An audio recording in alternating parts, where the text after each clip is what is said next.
Hello friend, Jimmy classes में आपका स्वागत है। आज मैं आपके लिए कुछ इतिहास से जुड़ा हुआ लेसन लाई हूँ। तो हमारा पहला टॉपिक है पुनर्जागरण और यह इतिहास का पहला लेसन है, यूनिट फर्स्ट का पहला लेसन है।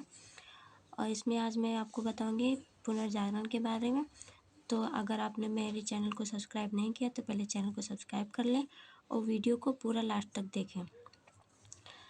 तो आज हम आपको बताएंगे पुनर्जागरण के बारे में।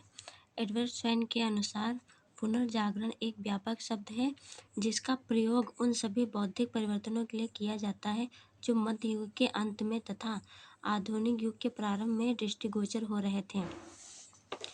शॉर्ट टॉपिक में बोल सकते हैं, संसार के इतिहास में 1300 से 15 ईस्वी के बीच की अवधि को पुनर्जागरण काल कहा जाता है।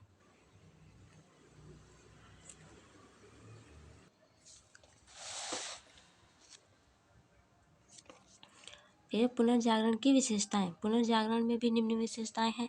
तो वाला पहला है, पुनर्जागरण के परिणाम स्वरूप धार्मिक विषयों के स्थान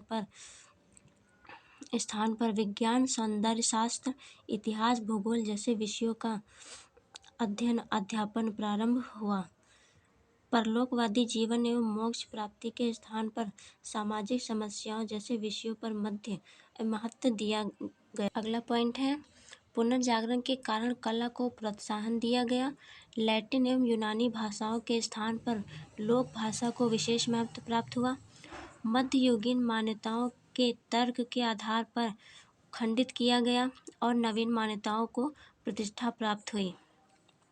जनता को आलोचनात्मक एवं अन्वेषणात्मक प्रवृत्ति पैदा हुई।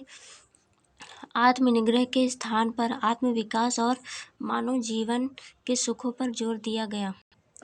पुनर्जागरण ने मनुष्यों को रूढ़ियों, अंधविश्वासों तथा चर्च के बंधनों से छुटकारा दिलाया। पुनर्जागरण ने मानवतावादी विचारधारा का विकास किया। पुनर्जागरण ने सदियों से चली आ रही मान्यताओं को झकझोर कर रख दिया। अगला टॉपिक है हमारा पुनर्जागरण का प्रसार।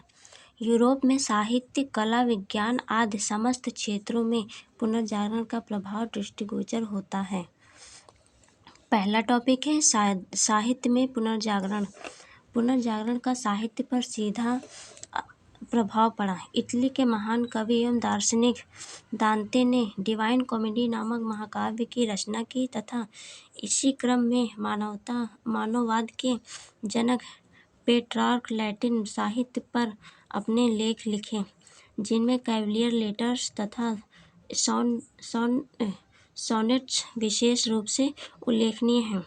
इटली के चाणक्य के रूप में प्रख्यात मैकियावेली ने दी प्रिंस तथा दी आर्ट ऑफ वॉर लिखकर पुनर्जागरण का प्रसार किया। अगला टॉपिक है पुनर्जागरण के प्रमुख लेखक एवं उनकी रचनाएं। तो पुनर्जागरण के लेखक, दांते ने डिवाइन कॉमेडी लिखी थी, पेट्रार्क ने कैवलियर लेटर्स अफ्रीका और बोकाचियो ने डेकामरान की कहानियाँ लिखी। मैकियावेली ने the Prince the art of war लिखी। इरामस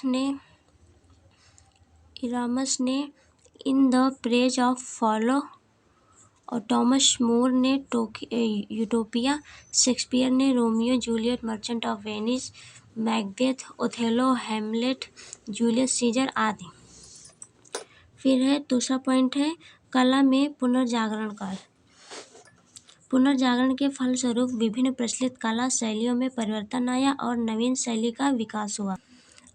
स्थापत्य कला के उदाहरण, सेंट पीटर गिरजाघर रोम, सेंट पॉल गिरजाघर लंदन, सेंट मार्क का गिरजाघर वेनिस यूनान में है, स्पेन का राजमहल स्पेन और हिंडलबर्ग का किला जर्मनी में।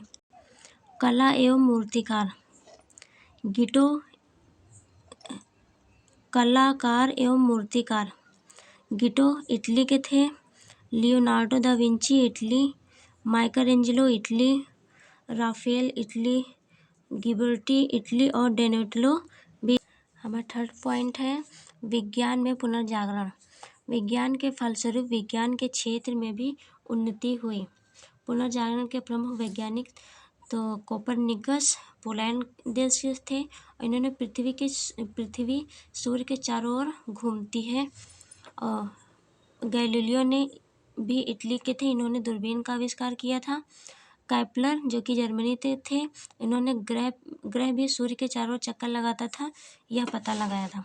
न्यूटन जो कि जर्मनी थे, इन्होंने गुरुत्वाकर्षण का सिद्धांत का किया है। और रोजर बेकन ने इंग्लैंड के थे, इन्होंने सूक्ष्मदर्शी का आविष्कार किया। अगला पॉइंट है धर्म में पुनर्जागरण। पुनर्जागरण के फलस्वरूप मानव ने धार्मिक मान्यताओं को तर्क की कसौटी पर कसकर ही उसे स्वीकार करने को तैयार हुआ। पुनर्जागरण के फलस्वरूप ही धर्म सुधार आंदोलन की शुरुआत हुई। पुनर्जागरण का प्रभाव तो पहला है आर्थिक दशा और व्यापार में प्रगति। पुनर्जागरण के फलस्वरूप नए नए देशों की खोज की गई।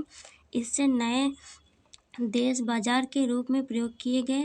कच्चे माल की उपलब्धता बढ़ी, सस्ते श्रमिक उपलब्ध होने लगे, अतः इससे व्यापार एवं उद्योग का क्षेत्र विकसित हुआ। दूसरा पॉइंट है सामाजिक जीवन में प्रगति।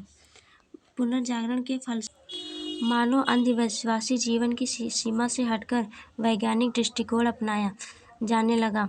सामंतवादी व्यवस्था समाप्त हो गई। शिक्षा के प्रचार प्रसार में नए विचारों को जन्म दिया। इससे समाज में नवीन जागृति व चेतना का संचार हुआ। थर्ड पॉइंट है धार्मिक दृष्टिकोण में व्यापक बदलाव हुए। भाषा और साहित्य पर भी प्रभाव पड़ा। राष्ट्रीयता का विकास हुआ।